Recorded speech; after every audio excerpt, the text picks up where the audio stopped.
to 320 million acres under crop each year, where 66% of the population at least is engaged in active agriculture. This sharp shortfall should not have been there.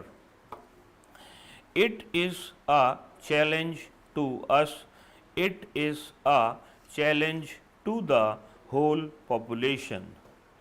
It is a challenge as well to Shri Bhupesh Gupta, to the patriotism of his party, to people who say that unnecessarily a scare should not be created, and it is their bounden duty to see that they help in the process of increasing agricultural production, food production.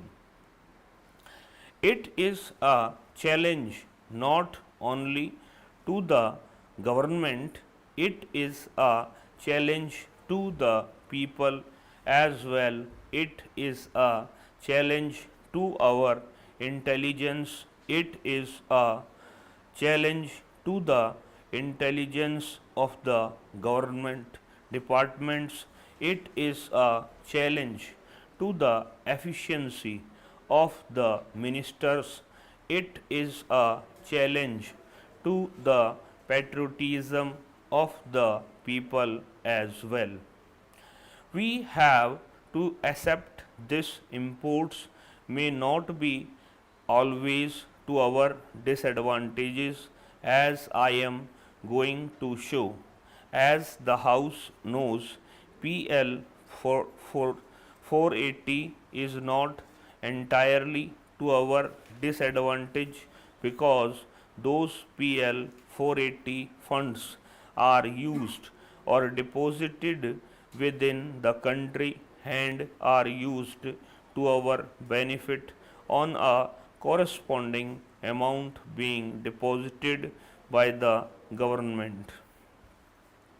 Although in the food account they are a debit for the country, they are an asset because they got spent for the use of the country. For this in India, the Indian food crisis, and they submitted a report. They say that freedom for India does not count much if there is no freedom of food. If people do not have their food, they do not value their freedom. As the House knows, the Prime Minister sent out a circular to all the states 2 or 3 years ago requesting that the portfolio of agriculture in the states should not be neglected. It should be entrusted to an important minister. I think with the Chief Secretary as the chairman. They have started an agricultural machinery board for supplying machinery. They have taken many steps in addition to the normal measures.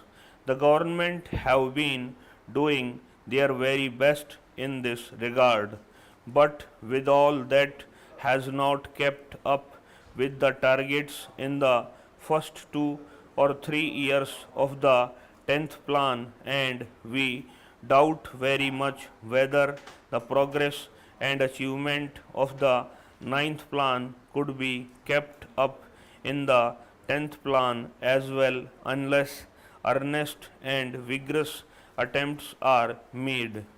I wish to throw out my own suggestions in this regard. They may not be very pleasant, but I wish to be excused because I am speaking from experience. Madam, the first thing is that so far as the producing agency is concerned, its voluntary interest and its enthusiasm must be won. For instance, in industrial labor relations, we go out of the way to invite labor and give it even participation in the management and to do everything for labor. This is just to see that the industrial relations are good and the industrial output will be increasing day by day. Should we not show some consideration for this producing agency, namely the farmer? Mr. Thomas has shown how agricultural products, even today, even at these increased prices, are not paying to the agricultural. He has shown that very correctly, and everyone who has intimate connection with agriculture at least will agree to that, and if at all think anything, that is an underestimate, not an overestimate. When that is so, how can we expect the farmer to produce unless he is enthused? Madam, in the nation's councils, the farmer is nobody. The planning commission has nobody to assist it in this regard, one who can bring to bear practical experience of rural conditions and of the agricultural conditions on the deliberations of the commission.